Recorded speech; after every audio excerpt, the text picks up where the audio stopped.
Ara fa molt de temps en un lloc tan llunyà que Barberà es veia a l'horitzó com un puntet indefinit, hi havia un petit reialme d'arbres frondosos i gent eixerida.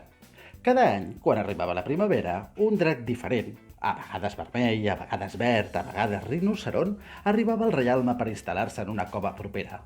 I cada any es menjava tots els ramats de porcs, vaques i altres bèsties. Llavors, cada any, el rei feia un sorteig per convertir a les persones en pinso de drac.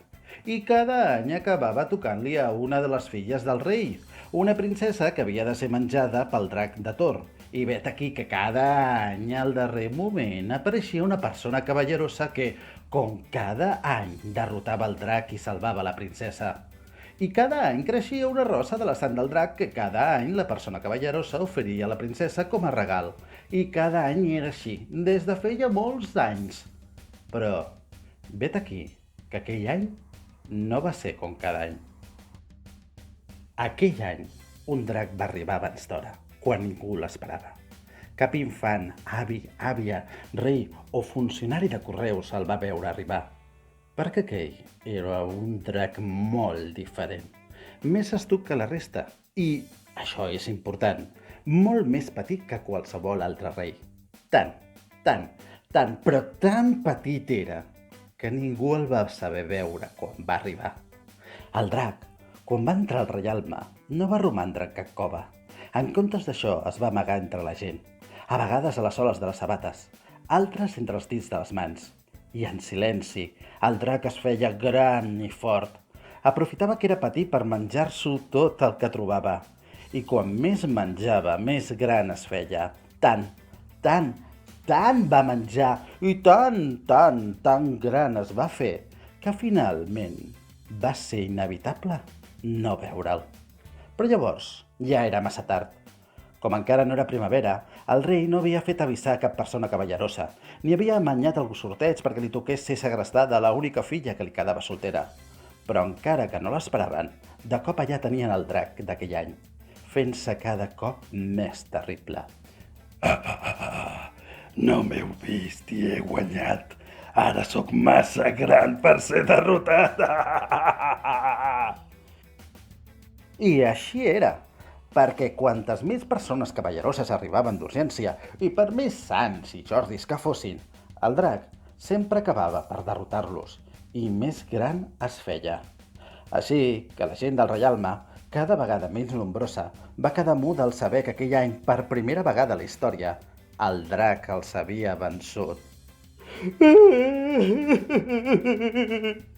No hi ha res a fer. Em quedaré sense gent a la que manar i jo només sé manar.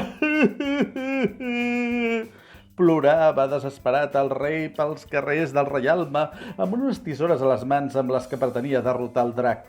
Tant bramava el rei que va despertar la Georgina, una nena de 7 anys, 2 mesos, 3 setmanes i 4 dies, que en pijama va sortir al balcó. A veure, què crida? El rei! Melcior! No! Baltasar! No! Doncs l'altre! Tampoc!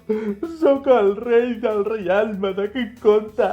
I es pot saber per què ploreu? Doncs perquè no hi ha manera de derrotar el drac d'aquest any. N'esteu segur? N'esteu segur que no es pot derrotar? Perquè, veureu, senyor majestat, senyor rei, senyor nomad, fa dies que tinc una idea que em ronda pel cap. Oh, una idea? Per derrotar el drac? Quina és, nena? Doncs veureu, majestat, senyor rei nomad, des del balcó de casa he vist com el drac menja gent i cada cop que menja doncs es fa més gran. Sí, així és. Però majestat, senyor rei nomad, heu pensat que si la gent no sortís de casa, els carrers estarien buits, el drac no tindria qui menjar, passaria gana i de ben segur es faria tan petit com abans, tan petit que el podrien casar com una sargantana. Ho heu pensat això? Ho heu pensat o no? Clar, Si no hi ha ningú al carrer, el drac no tindrà qui menjar-se, passarà fam i es farà petit com una sargantana. I llavors el podrem caçar. I molt bona pensada, Georgina. Ai, he de dir a la gent ara mateix que no surti de casa seva. I així ho va fer. El rei va demanar a tothom que no sortís de casa durant molts dies, tants dies, mira que ens vam avorrir aquells dies, que com que només hi havia arbres pel carrer, el drac va començar a passar gana. És que no hi ha ningú que vulgui ser menjat. On sou? Veniu aquí que tinc gana. I tanta gana va passar que es va anar fent petit. M'agradaria ser petitó. I finalment va tenir la mida d'una sargantana. Una cavaller valenta, armada amb mascareta i guants. Guants! I no et toquis de cara. Doncs bé, una cavallera valenta el va recollir amb unes pinces, el va posar dins d'una capsa i va guardar la capsa a un lloc on ningú la buscaria. La secció de biblioteconomia de la Biblioteca Municipal. I d'aquesta manera, gràcies a la idea d'una nena anomenada Georgina, el poble del Reialme va derrotar el drac d'aquell any. I per celebrar-ho com calia, la gent va sortir als balcons i finestres a aplaudir, a riure, a tirar petards i també, per què no, a cantar. Resistiré, que ja ha passat, i vet aquí un drac i vet aquí una Georgina, que aquesta llegenda s'ha acabat, almenys per aquest any.